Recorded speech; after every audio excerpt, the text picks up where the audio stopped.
I think that it's let me know that I'm really wanted. I'm extremely loved by my parents. I mean, I know that they would do anything for me, that they're always there for me. I was planned in their life. I mean, I think it's really positively affected me, if anything at all, because I'm wanted.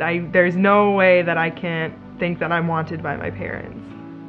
When my biological mother was working as a waitress, she had a coworker who came up to her when she was like 6 months pregnant. She really hadn't told anybody about her pregnancy, and she really was trying to hide it. And she came up to my mom and she said that she was going to have a little girl and everything was going to be okay, and her name was going to be Sarah, and she was going to have loving parents who would take great care of her. And her coworker's name was Jane. They asked, what name had we picked out, and we said Sarah, and it started crying. There's a lot of tears and stuff, and went on to say, and we were gonna name middle name Jane, Sarah Jane, after my mom. And then the whole table's freaking out because the co-worker at the restaurant's name was Jane, and it was just kind of meant to be. And it was that moment that we knew Yeah. that this was going to happen. I don't think the original plan was for, at least for me, to be in the same room during the birth, but then Becca specifically said, I want you here. I want you both to be here. It was, maybe 6:15 in the morning. Becca calls, it's time, can you come to the hospital? We get in the car, we drive there. We literally get there at 10 minutes to 7, 15 minutes to 7.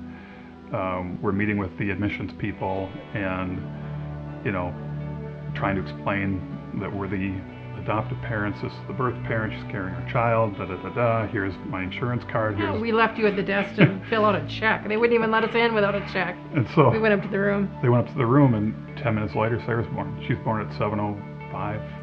No doctor in the room. We basically gave birth Yeah, to Sarah. They came in, they took one look at... She came out before the doctor got there. They took one look at the birth mom and said, you're ready to go. I'm going to go out and get the cart. And get the room ready. And Sarah started coming. And I'm... Water broke and he's screaming down the hall, get somebody in here. One push and the baby's out before the doctor got there. I'm playing catch, and I'm holding Sarah. It was quite a excitement. morning. Tuesday, we went back to the hospital, and Colleen was there and signed the papers, and it was basically saying our goodbyes to Becca and Brandon, which was very sad. And they said, give her a good life. We did. I've grown up knowing that someday I would have the choice to meet my birth parents. It's always been my choice. So I decided last January that I did in fact want to meet my birth parents. And so they came and they met me at my house, and we talked a little bit and we went out to dinner.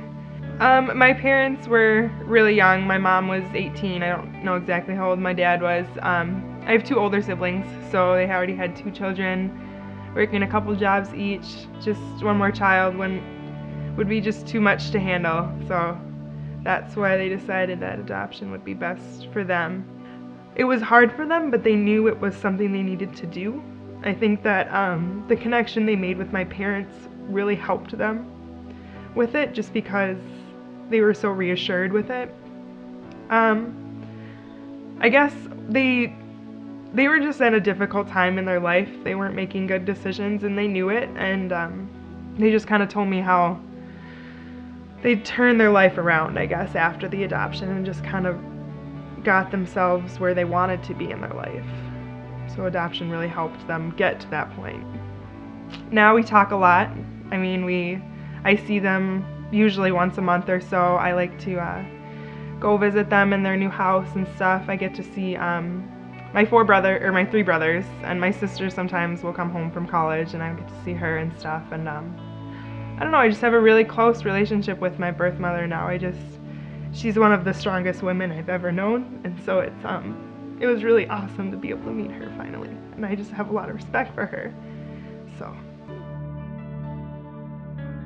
it doesn't make sense to many people why I would be the only one that was put up for adoption, but to me it makes perfect sense because it was the thing that they needed to get themselves on track, and it was the thing my parents needed to complete their family and to be whole. She's got so much to look forward to, and she is motivated to get out there. I mean, she can't wait to leave house.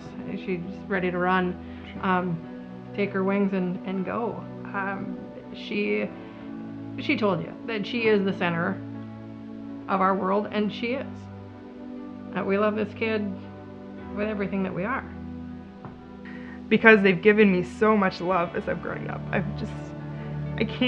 I'm so close to my parents, and I appreciate everything they've always done for me, and they just really showed me how loved I am and how much they need me in their lives. And I think because of that, I've just been so, it's really made me want to help other people. It's made me want to reach out and be there for others because I feel like everybody needs to know that they're loved and they're cared for, I guess.